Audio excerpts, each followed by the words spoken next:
1909년 10월 26일 아침, 중국 하얼빈역. 차가운 바람이 플랫폼을 스쳐 지나갑니다. 사람들은 분주하게 움직이고 있었습니다. 누구도 알지 못했습니다. 곧 역사의 방향을 바꾸는 총성이 울릴 것이라는 사실을. 그날 한 남자가 조용히 서 있었습니다.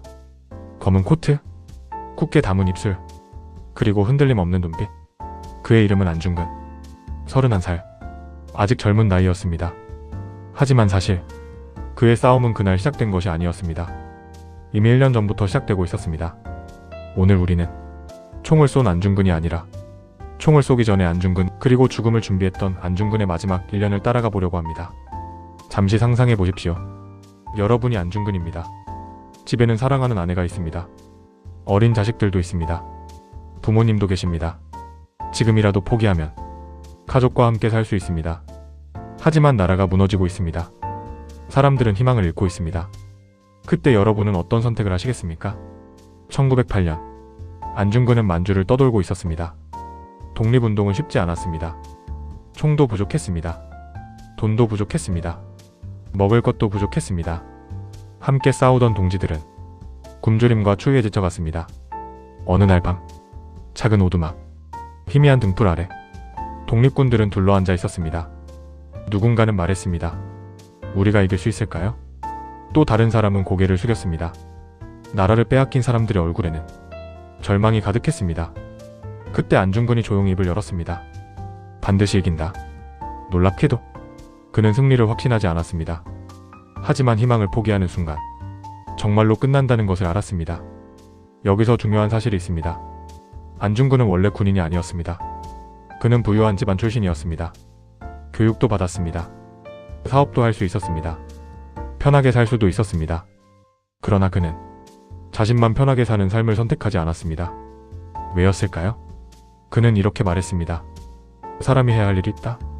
오늘날 사람들은 종종 묻습니다. 내가 나선다고 세상이 바뀌나? 내가 손해보면 누가 책임지나? 왜 나만 희생해야 하나? 안중근 역시 같은 고민을 했을 것입니다. 하지만 그는 다른 질문을 했습니다. 내가 하지 않으면 누가 하는가? 그 질문 하나가 그의 인생을 바꾸었습니다. 1909년 초, 안중근은 11명의 동지와 함께 모였습니다. 그리고 믿기 힘든 행동을 합니다. 왼손 약지를 잘라냅니다. 붉은 피가 흘러내렸습니다. 그들은 그 피로 태극기에 글을 썼습니다. 대한독립, 생명을 걸겠다는 맹세였습니다. 생각해 보십시오. 손가락 하나를 자른다는 것은 단순한 결심이 아닙니다. 이미 돌아올 수 없는 길에 들어섰다는 의미입니다. 그날 이후 안중근은 자신의 죽음을 계산하기 시작했습니다. 그는 죽고 싶었던 것이 아닙니다. 오히려 누구보다 살고 싶었을 것입니다. 아이들이 자라는 모습을 보고 싶었을 것입니다. 부모님을 더 모시고 싶었을 것입니다. 그러나 그는 알았습니다. 누군가는 해야 할 일이 있다는 것을. 몇 달 후, 드디어 기회가 찾아옵니다. 위토 히로부미, 대한제국 침략의 핵심 인물. 그가 하얼빈을 방문한다는 소식이 들려옵니다.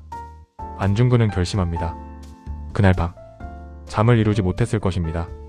혹시 실패하면? 혹시 잡히면? 혹시 가족이 보복당하면? 수없이 생각했을 것입니다. 하지만 그는 물러서지 않았습니다. 그리고 1909년 10월 26일, 하얼빈역. 총성이 울립니다. 탕, 탕, 탕. 역사는 그 순간만 기억합니다. 그러나 저는 여러분께 묻고 싶습니다. 진짜 위대한 순간은 언제였을까요? 총을 쏜 순간일까요? 아닙니다. 도망칠 수 있었는데 도망가지 않기로 결정한 순간입니다. 실제로 그는 도망칠 기회가 있었습니다. 혼란 속에서 사라질 수도 있었습니다. 그러나 그는 그 자리에 남았습니다. 그리고 외쳤습니다. 대한독립 만세. 왜였을까요? 그는 자신을 범죄자가 아니라 독립전쟁의 군인이라고 생각했기 때문입니다. 그는 숨지 않았습니다. 변명하지 않았습니다. 거짓말하지 않았습니다. 오히려 재판정에서 당당하게 말했습니다. 나는 대한이군 참모중장이다. 그의 마지막 1년은 죽음을 향해 걸어간 시간이 아닙니다. 자신의 신념을 증명한 시간이었습니다. 감옥에서도 그는 책을 읽었습니다. 동양평화론을 집필했습니다. 놀랍게도 그는 일본을 미워하는 글을 쓰지 않았습니다. 전쟁 없는 동양, 서로 공존하는 동양. 그는 그것을 꿈꾸었습니다. 진짜 위대한 사람은 증오로 움직이지 않습니다. 더 나은 미래를 꿈꾸는 사람입니다. 1910년 3월 26일, 사형이 집행되는 날, 안중근은 마지막까지 침착했습니다. 두려웠을까요? 당연히 두려웠을 것입니다. 인간이라면 누구나 죽음이 무섭습니다. 하지만 그는 두려움보다 신념이 더 컸습니다. 그리고 마침내 31살의 생일을 마칩니다. 여기서 우리는 잠시 멈춰야 합니다. 안중근은 특별한 사람이었을까요? 아니면 우리와 같은 평범한 사람이었을까요? 저는 후자라고 생각합니다. 그 역시 사랑하는 가족이 있었고, 걱정도 있었고, 두려움도 있었습니다. 다만 차이가 있었다면 두려움보다 신념을 선택했다는 것입니다. 오늘날 우리는 총을 들고 싸울 필요는 없습니다. 하지만 다른 전쟁을 하고 있습니다. 정직하게 살 것인가? 침묵할 것인가? 옳은 일을 위해 손해를 감수할 것인가? 아니면 편안함을 선택할 것인가? 매일 그런 선택 앞에 서 있습니다.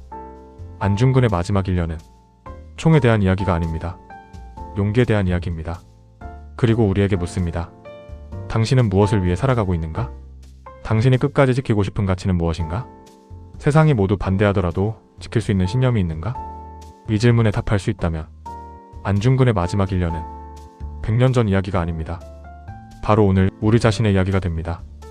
그리고 어쩌면 위대한 인생이라 특별한 일을 하는 것이 아니라 옳다고 믿는 것을 끝까지 지켜내는 것인지도 모릅니다. 안중근은 떠났습니다. 하지만 그가 남긴 질문은 아직도 우리 곁에 남아 있습니다. 여러분은 지금 무엇을 위해 살아가고 계십니까?